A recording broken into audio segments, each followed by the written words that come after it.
CPI sudah melakukan kajian. Nah, jadi kami sudah melakukan kajian terhadap maklumat nomor 2 MUI Provinsi Sumsel mengenai pelaksanaan Nyambut Idul Fitri ya. Jadi kami sangat berharap pemerintah Kota Palembang untuk menjadikan fatwa MUI tersebut bagian dari mengambil kebijakan. Karena ini sebagai legal opinion. Walaupun surat edaran Menteri Agama nomor 7 tahun 2021 pada poin kedua menyatakan bahwa untuk zona merah dan zona oranye itu disarankan sholat di rumah, ditekankan sholat di rumah. Tetapi kan kita tahu surat edaran ini tidak memiliki kekuatan hukum.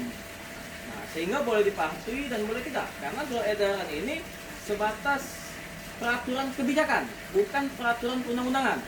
Nah, hanya saja etika dari pemerintahan kota kita atau Pak Wali lebih mematuhi surat edaran Menteri Agama atau mendengarkan fatwa ulama di Kota Palembang.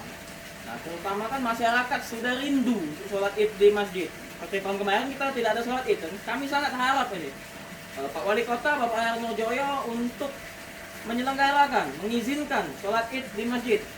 Nah, terkait masalah protokol kesehatan, saya yakin masyarakat Palembang pasti mematuhi protokol kesehatan. Tinggal dikoordinasikan saja antara pihak masjid dan Satgas Covid. Nah, ini yang paling penting. Jadi kita sholat Id dengan tetap mematuhi protokol kesehatan. Semoga itu harapan kita. Iya, semoga itu.